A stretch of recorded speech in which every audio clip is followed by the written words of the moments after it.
You unlock this door with the Key of Millennia. Beyond it is another plane. A plane of champions. A plane of pharaohs. A plane of sorcerers. You're moving into a land of both shadow and games, of magic and gatherings. You've just crossed over into the Holland Zone. Tonight we bear witness to one of the greatest battles ever waged, the likes of which the Earth has never seen before. With everything at stake, two powerful combatants will engage in one final clash and will not rest until one of them is dead. Or until their mom picks them up, I really don't care. And now, with that out of the way, let the battle begin.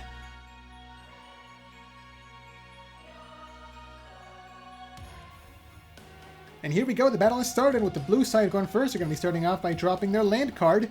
It's going to be an island, so now the player has access to 1 blue mana, followed by summoning a Quillfish, and then placing 2 cards face down on their side of the field. They can't attack on their first turn, so the player's going to be passing their turn over to the opponent, and then drawing up until they have 5 cards in their hand. And over to the red side's first turn, they're going to be dropping their own land card, a Mountain, giving them access to a red mana, followed by summoning a Magmar, and then tapping that red mana to activate Pot of Greed to draw 2 cards from the deck. So the mana has been tapped. Magmar cannot attack. Not that it could have attacked anyway. It needs at least 2 mana to start attacking. So the player places 2 cards of their own face down. Before they pass their turn and back over to the blue side, they drop their second island card and then summon their Cleffa. And there's the first attack of the game. It's going to be the Poison Sting from the Quillfish, tapping 1 blue mana, dealing 10 damage to the Magmar. And here's a coin flip. Checking for poison, but it is a Tails. Magmar is not poisoned, followed by Cleffa's attack, Eek, tapping the second mana. And now the player's going to be shuffling away their entire hand to draw 7 brand new cards. So after all their Pokemon have attacked for the turn, they're going to be going into their main phase 2 to see if the player's going to be placing any more cards face down or activating any more magic or trap cards. Okay, there we see 1 card going face down, and that's going to be it. Turn passes. The player does have over 5 cards in hand, so they don't draw at the end of the turn. Back over to the other side, the red mana gets untapped, followed by a second one coming down. And then we see a Dark Dragonair come down. It is a Stage 1 Pokemon, requiring the player to tap 1 of their mana. And now Dark Dragonair is going to be activating the ability Evolutionary Light, searching the deck for an evolution Pokemon to add to the hand. It's going to be the Dark Dragonite. The player cannot summon it just yet, and looks like that's going to be it. They still cannot attack. They pass the turn by drawing 1 card. Now back over to the other side. All the mana and Pokemon get untapped. There we see the 3rd island coming down. So now Quillfish can attack with its second attack. Oh, but the player's going to be summoning another Pokemon. It's going to be a Squirtle. 3 basic Pokemon in play so far. The player's thinking about what to do. They're going to be going after the Dark Dragonair, tapping 2 of their mana to attack with Needle Storm. And now the player flips until they get a Tails. And then they deal 20 damage times the number of heads. It looks like that was 1 heads. Okay, but that's going to be the Tails. So only hitting for 20 damage into the Dark Dragonair so far. They still have access to 1 more blue mana, so they're going to be using it to pay for the Eek attack on the Cleffa once again. Shuffling away the player's hand to draw another 7 cards. Still with no mana left. This Squirtle cannot attack this turn. But let's see if the player still has any more cards to play or put face down in their field. Okay, yeah, 1 more face down card, and that's going to be all the back row already completely filled up. Now over to the other side. So the red mana gets untapped. Do they have another one to place into the field? Yes, so we see the 3rd Mountain coming into play. And then we see Dark Dragonite being summoned. It is a Stage 2, so it requires 2 mana to be tapped. But now Dark Dragonite does activate the ability Summon Minions to search the deck for up to 2 basic Pokemon to put into play. So it looks like the Pokemon chosen is going to be the Cleffa, and now their side of the field is full of Pokemon. They can only have 4 Pokemon on their side of the field, followed by Dark Dragonair using its Evolutionary Light, but it looks like that was a failed search. Nothing got searched out. And there's the attack from the Cleffa, tapping the final land card to shuffle the player's hand away and draw 7 brand new cards. And now both players have access to their Cleffa to continuously keep shuffling and then drawing new cards from their deck. So like on the other side, the player's still going to be going into their main phase 2 to see if they have to... Sorry, if they're going to be placing any more cards face down on their side of the field. Actually, no, that was it. Okay, back over to the blue side, untapping all their cards. They have access to 3 mana so far. And there's the 4th one coming down. And it looks like the Squirtle was sacrificed to summon Misty Starmie. It's a Stage 1 Pokemon, so with Stage 1 Pokemon, the player can either tap 1 mana or sacrifice 1 Pokemon. So the Squirtle does go to the discard pile. And then we see Lightning Vortex being activated, tapping 1 blue mana. And also discarding 1 card from the hand to destroy all the Pokemon on the red side.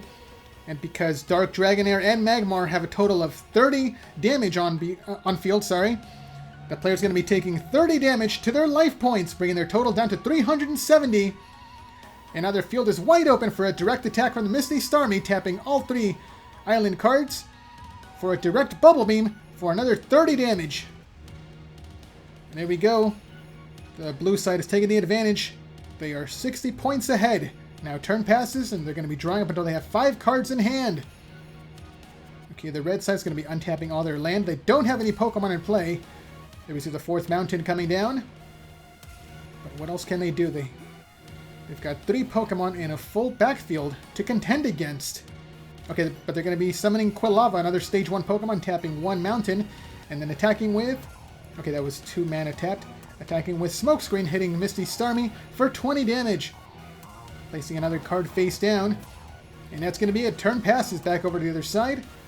Once again, all the island cards get untapped, along with Misty Starmie. There we see the 5th island coming down into play. And then Misty Starmie goes directly for the attack, tapping 3 island cards for the Bubble Beam into the Quilava. Oh, but the red player activates their enemy controller. It is a magic card. Sorry, a spell card, requiring only 1 mana to be tapped, which prevents Misty Starmie from attacking. Okay, now Clef is going to continue the attack on the other side, tapping 1 mana to attack with Eek, to shuffle the player's hand away to draw 7 new cards. So the Qwilfish can attack with its Poison Sting because the player still has access to 1 more blue mana. Or they can use it to pay for 1 spell card. So let's see what they're going to be doing. Okay, they're going to be summoning Misty Seal on their main phase 2. And then that's going to be it. Okay, so they didn't attack. They might be saving that last mana for... It might be a quick play spell card. It can't be a trap card.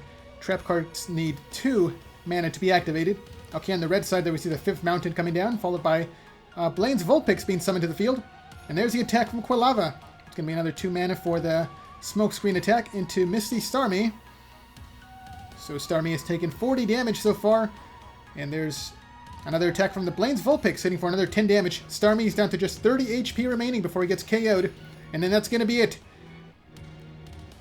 The red player passes their turn. They still have 2 mana untapped, so they might be saving it for a trap card during their opponent's turn.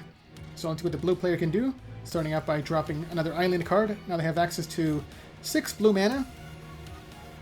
And, okay, it looks like they're going to be sacrificing the Qwilfish to summon a Poliwhirl. So now they have access to another Stage 1 Pokemon with a pretty powerful attack. So let's see what they're going to be doing for their attack phase. Starting off with Misty Starmie, attacking with, might be the Bubble Beam again, for 3 mana. Yeah. Okay, but the other side's going to be responding with Draining Shield. Yeah, it is a trap card, requiring 2 mana to be tapped. And now Draining Shield is going to be negating Starmie's attack. And also, the player's going to be gaining 30 life. The same 30 that would have been dealt as damage from the Starmie. Okay, there we see the attack from Poliwhirl, tapping 1 mana for the Belly Drum. Poliwhirl does take 30 damage, but it also searches out 2 more mana from the deck to be placed directly onto the field. We see 2 more mana coming down. They are tapped, so they cannot be used right away, but they can be used starting on the following turn, and that's going to be it. Turn passes back over to the red side. So it might be possible to take the KO against the Starmie, but the blue side does have 2 blue mana untapped, so they might be saving them for a trap card this turn. There we see another mountain coming down. That's 6 mountains. And then there we see the spell card, Swords of Revealing Light, preventing the blue player from attacking for the next 3 turns. The blue player's going over all their face-down options to see if they can respond, but they don't do anything. So there's the first attack from the Quilava, tapping 3 cards to attack with Char, and taking the KO against Misty Starmie. And that's going to be 80 damage going to the discard pile, so the red side takes their first 80 damage, bringing them down to 320 life remaining. Okay, there we see 1 card face down. Turn passes now. Everything on the blue side gets untapped as they go back into their turn. They no longer have their Starmie to deal the big damage, but they do have a ton of blue mana. There we see another one coming down. They're paying 1. I don't know for what. Oh, for a Dark Gyarados, another Stage 1 Pokemon. and a powerful one at that, but they can't attack because of the Swords of Revealing Light, so they just pass their turn, and now they have access to a ton of blue mana to activate all these potential trap cards during their opponent's turn. Okay, over to the red side, there we see the first counter coming out to the Swords of Revealing Light. It still has 2 more turns in play, and now the red player is going to be tapping 1 red mana to summon their Stage 1 Arcanine. It's a really powerful Pokemon, being able to hit for up to 80 damage, but it does cost 4 mana. Okay, and that's going to be the attack. It looks like it's going to be the takedown. Yeah, tapping a total of 4 mana, but then the blue player responds with Spellbinding Circle, tapping 2 of their blue mana to stop the Arcanine from attacking, and now it can no longer be untapped. Okay, they're going to be following up their Arcanine attack with another Quilava attack, tapping their final 2 red mana to hit Poliwhirl for 20 more damage. Okay, they go into their main phase 2, set 1 more card face down, and then pass their turn, drawing some more cards up until they have 5 cards in their hand. Back over to the blue side. They still can't attack for 2 more turns, thanks to the Swords of Revealing Light. And now Poliwhirl looks like it's going to be sacrificed to summon Wigglytuff, another Stage 1 Pokemon. And once again, they cannot attack because of the Swords of Revealing Light. Okay, they still have to put up with it for 1 more turn, but once they do, they're going to have access to a ton of attackers and a ton of mana. Okay, there we see the Quilava and Arcanine being untapped. Oh, actually, hold on. The Arcanine cannot be untapped because it's now under the control of the Spellbinding Circle. There we see the counter being updated on the Swords of Revealing Light. Still has 1 more turn in play. Another red mana comes down. Arcanine is sacrificed to summon the Dark Flareon. And there's the attack, playing with fire. Tapping 2 red mana and then flipping a coin to see if the player can deal some more damage. And it's going to be a Tails, so no extra damage. But it does hit Wigglytuff for 30 damage this time. Okay, the follow-up attack is going to be from the Quilava. Tapping another 2. Hitting for 20 damage with the Smokescreen attack. Wigglytuff is down to just 30 HP remaining. And the final attack is going to be from the Blaine's Vulpix, going into the Dark Gyarados with the Bite attack, hitting for 10 damage. Oh, but the blue player... Oh, they're going to be activating their Mirror Force. They were waiting until all their opponent's Pokemon attacked. Tapping 2 of their blue mana, and then destroying all Pokemon that have attacked this turn. So they waited until their final Pokemon attacked before they activated the Mirror Force. And once again, the red player has no Pokemon on their side of the field. Now turn passes. Luckily, they still have access to the Swords of Revealing Light. Oh, never mind! The blue player has the Mystical Space Typhoon, tapping 1 mana to destroy the swords. And now the red player is open to a direct attack. But they might have access to at least 1 trap card to save them. So let's see what they can do. Okay, the blue player's thinking about attacking. Oh, an idea, they're going to be sacrificing the Cleffa and the Seal to summon Blastoise, their most powerful Pokemon, with its powerful Hydro Pump attack. There's the attack, Hydro Pump. And they're going to be tapping, it looks like the maximum of 5 mana to hit for 60 damage. Oh, but the red player is ready for the attack. They're going to be activating the Trap Card Negate attack. Tapping 2 more mana to completely end the blue side's battle phase. So Wigglytuff and Gyarados cannot attack. Another card goes face down, and turn passes. The blue side still has access to 3 untapped mana to potentially activate some trap cards during their turn. Okay, back over to the red side. They have to start building up their side once again because all their Pokemon were wiped out. Okay, they're going to be starting off with the Fissure. The spell card, tapping 1 red mana to destroy the Pokemon on the opponent's side with the lowest HP. So it's going to be the Wigglytuff. Plus all that damage gets dealt as direct damage to the player. Okay, there we see a Stage 2 coming down, tapping 2 more red mana. It's going to be the Typhlosion. Really powerful attacker on this side. With access to the Flame Burst attack, it's going to be attacking into the Blastoise, tapping 4 red mana. And also potentially dealing extra damage with the coin flip of heads. But let's see if the blue player is going to be activating a trap card to save this Blastoise this turn. There we go. Okay, the blue side did not do anything to respond, so the attack does go through. Blastoise takes 60 damage. It still has 40 HP remaining. Okay, now back over to the blue side. Oh, not yet. The red player places another card face down. So they have access to 2 red mana to activate 1 trap card during their opponent's turn. So let's see what the blue player can do. Okay, they're going to be starting off by activating Graceful Charity as their spell card, tapping 1 blue mana, drawing 3 cards from the deck, and then discarding 2 cards from the hand. And the 2 cards discarded are going to be a Squirtle and a Totodile. 2 basic Pokemon. They're no longer necessary at this point of the game. And now they're going to be summoning their Lapras. Also a basic Pokemon, but a really strong one with 80 HP. And there's the attack. Hydro Pump from the Blastoise, once again tapping the maximum of 5 mana to hit for 60 damage. Okay, yeah, but the red side is ready with the Waboku, tapping their final 2 red mana. And now Typhlosion cannot take any damage for the rest of the turn. Okay, another card goes face down on the blue side. They pass their turn.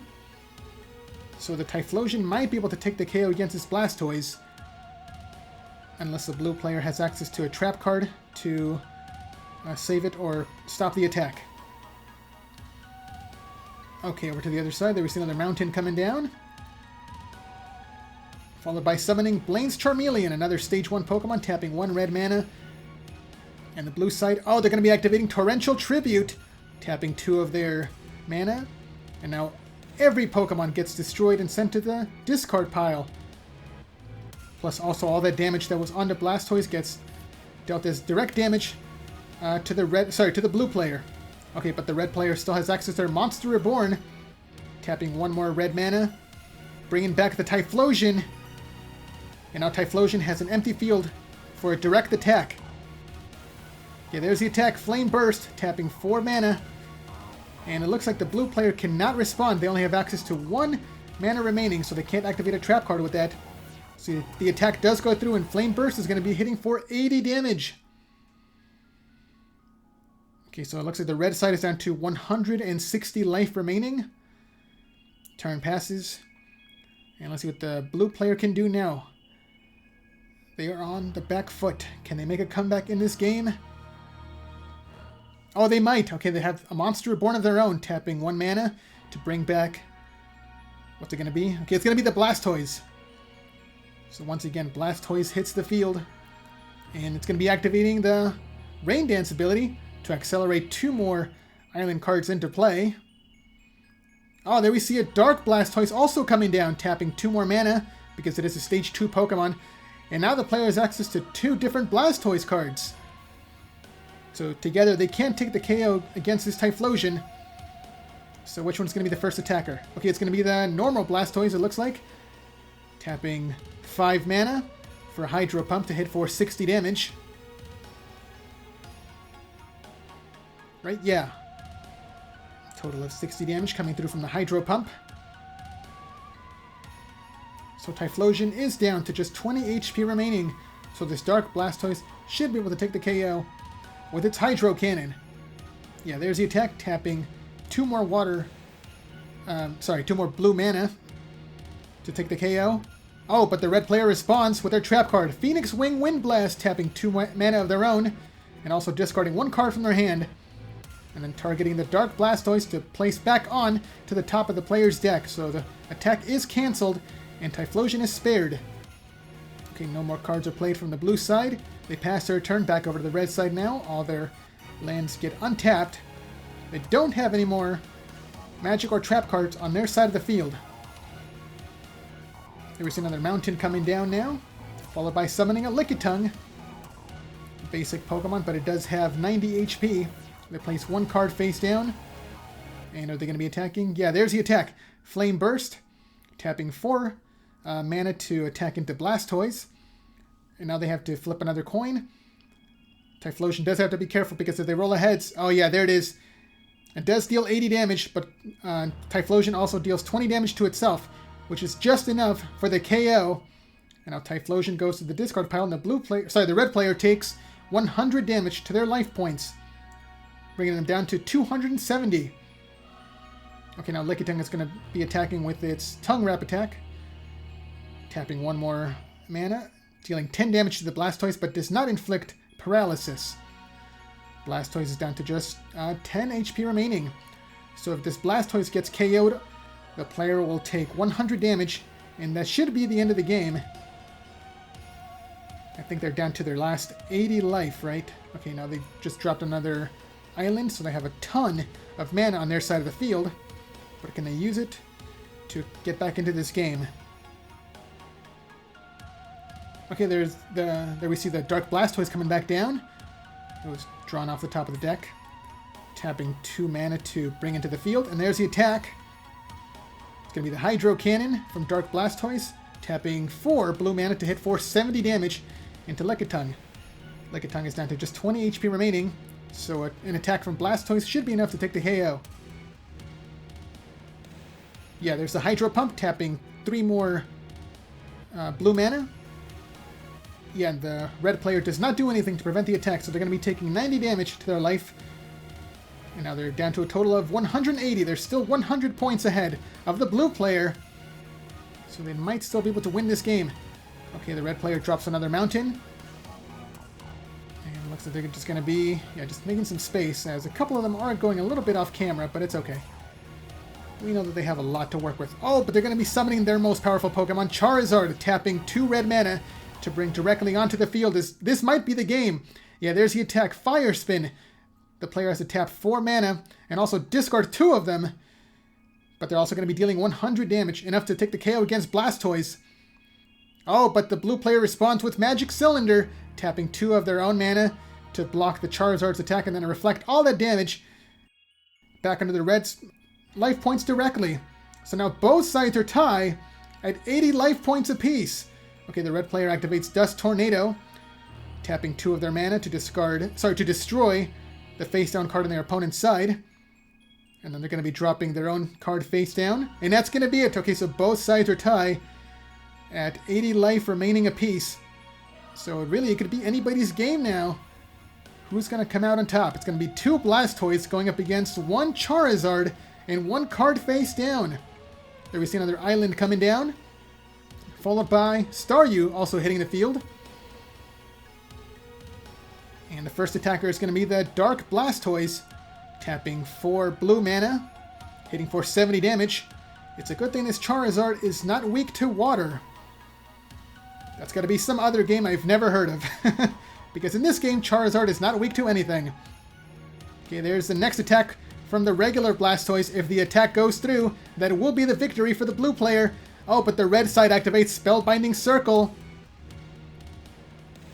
tapping 2 of their mana to prevent Blastoise from attacking. And now it's going to be up to Staryu, hitting for 20 damage with its Slap attack. But Charizard still has 30 HP remaining. So once it goes back into the red side's turn, they can take the KO against anything to win the game. Okay, but the blue side also places 1 card face down. Okay, a lot of back and forth in this game. All the red mana gets untapped. Can Charizard pull through against both of these Blastoise? Okay, they're going for the direct attack now. Fire Spin, tapping 4 more red mana and discarding 2 of them. Does the attack go through? Maybe. No, they have the Ring of Destruction. The blue player activates it by tapping 2 of their mana. They're going to be targeting the Charizard, destroying it, and also dealing 120 damage to both players, bringing them down to 0. And there's the handshake. It's going to be a draw. There is no winner. So what did you guys think of whatever that was? Let me know down in the comments below. And be sure to leave a like, subscribe, and share this video to help this channel grow and reach new viewers. Thanks a lot for watching, and until next time, this is the Holland Phantom logging.